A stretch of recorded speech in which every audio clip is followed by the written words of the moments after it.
सभी साथियों को नमस्कार, जय हिंद। तो दोस्तों, आप सभी के कमेंट आ रहे थे, सर कुछ मेडिकल के बारे में बता दो, आंसर की कब तक आने वाली है, ये सारी चीज़ें बार बार में आप कमेंट कर रहे थे।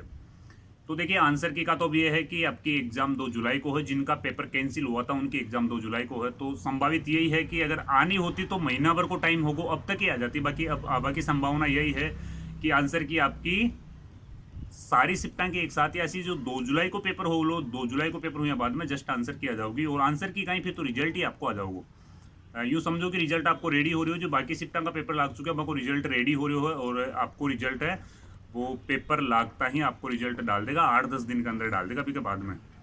यानी कि जुलाई का फर्स्ट वीक में या जुलाई का सेकेंड वीक में ही आपको रिजल्ट डाल देगा।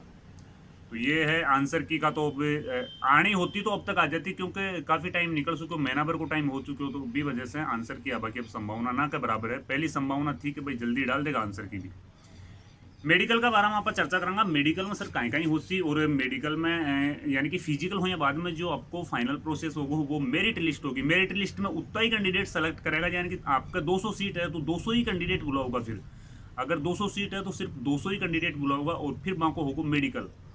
मेडिकल में कया कौन कौन सा प्रोसेस से गुजरना पड़सी। तो देखो, सबसे पहले तो क्लियर कर दूं, मेडिकल बिल्कुल नॉर्मल मेडिकल हो। पुलिस को जो मेडिकल हो वो बिल्कुल ही नॉर्मल मेडिकल हो।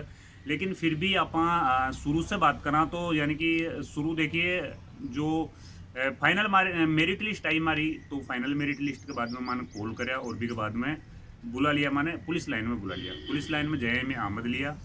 वर्तमान में बूंदी पुलिस लाइन, बूंदी में पोस्टेड हूँ, और कॉल आयो भाई कि आपने थाना से जा और वेरिफिकेशन बनवा ले रहा है। तो थाना गया और थाना से जाकर पुलिस वेरिफिकेशन बनवा के लाया, और फिर भी के बाद में आ गया पुलिस लाइन में। पुलिस लाइन में आया, पर बाद में फिर दूसरे दिन ले गया मैंने सरकारी अस्पताल में मेडिकल तानी, मेडिकल करा बतानी सरकारी अस्पताल में लेके गया। तो राजकीय चिकित्सालय सरकारी अस्पताल में लेके जाने के बाद में वहाँ पे कहीं है कि एक डॉक्टर की टीम गठित हुई। डॉक्टर की टीम ने हमारे साथ में 150 छोरा सेलेक्ट हुआ। तो 150 छोरा को कैंडिडेट, यानी कि 150 कैंडिडेट्स को मेडिकल करना होगा। तो सबसे जो पहलो प्रोसेस वो आपका नॉर्मल, यानी कि यूरिन जांच हो जाए, अपनी खून जांच हो जाए, और अपनी यानी कि ब्लड टेस्ट होगी, खून जांच होगी, और भी के बाद में यूरिन जांच होगी, और आपने बीपी जांच कर ली जाओ। यानी कि 2-3 नॉर्मल चीज़ें हो जो अपने जांच कर लेगा। बीपी होगी, यूरिन जांच होगी, और ब्लड टेस्ट होगी। 3 जांच करने के बाद में फिर बी में तो देखो नॉर्मल सभी पास हो जाए। बी के बाद में आपकी ईसीजी करे जाओ, ईसीजी की जांच होगी। तो ईसीजी जांच में भी लगभग सभी स्टूडेंट, अगर किसी के कोई जेन्युइन प्रॉब्लम है तो उसी के कोई पॉइंट आता, बाकी ईसीजी में भी आराम से सभी स्टूडेंट क्वालिफाई कर जाते। उसके बाद में देखो, सबसे जो मेन अपने बात आती है ना, वो आती है आपके ये हाथों की अंगुलियां, पैरों की अंगुलियां, और अपने जो पैरों का जो फ्लैट टेस्ट किया जाता है ना, वो वाला, यानी कि पैर फ्लैट फुट उसको बोलते हैं, अपना फ्लैट फुट बोलते हैं उसको। यानी कि अगर जिसके सपाट में है ना पैर अपने होता, यानी कि पैर होता उसके बीच में गड्ढा होता, और फिर वो सपाट वाले होते हैं ना, उनमें थोड़ी सी प्रॉब्लम आती है। फ्लैट फुट का भी टेस्ट किया जाता है, हाथों की अंगुलियों का टेस्ट किया जाता है। और कहीं पे पुरानी अपनी टूट फूट तो नहीं है ना, शरीर में कहीं पे पुरानी टूट फूट नहीं होनी चाहिए। यानी कि अगर मान लो कहीं पे हाथ टूटा हुआ है, या वो बहुत पुरानी चोट थी, लेकिन वो ठीक होना चाहिए प्रॉपर तरीके से। अगर मान लो किसी के पुराने टूटी हुई है और वो वर्तमान में बिल्कुल ठीक है, तो वो मेडिकल में फिट है, उससे कोई दिक्कत नहीं है, वो मेडिकल में फिट है बंदा। ये सारी चीज़ करने के बाद में, यानी कि फ्लैट फुट टेस्ट करने के बाद में देखो, हाथा की जांच, अंगुलियां अगर टेढ़ी है, या कोई की अंगुली अगर कोई की कटेड़ी है, तो बिम जरूर आउट कर सके है। यानी कि अगर कोई की कटेड़ी है ना अंगुली, तो बिम जरूर आउट कर सके, क्योंकि राइफल में या में ट्रिगर में जरूरत पड़े। तो भी चीज़ को विशेष ध्यान रखें। बाकी आपके हाथ आपका यूँ करे, तो अगर कोई को ज़्यादा ही प्रॉब्लम है हाथ में, कोई को ज़्यादा ही यहाँ पे टेढ़ा है, तो भी नहीं आउट करे, बाकी दूसरा स्टूडेंट में कोई ना आउट ना करे। फ्लैट फुट हो ही चुके हो अपने। और भी के बाद में देखो, एयर को भी टेस्ट, यानी कि अपने कान है एंड वाइब्रेटिंग एक मशीन लगाओ, और फिर भी के बाद में वाइब्रेटिंग टेस्ट करो जाओ कान को भी।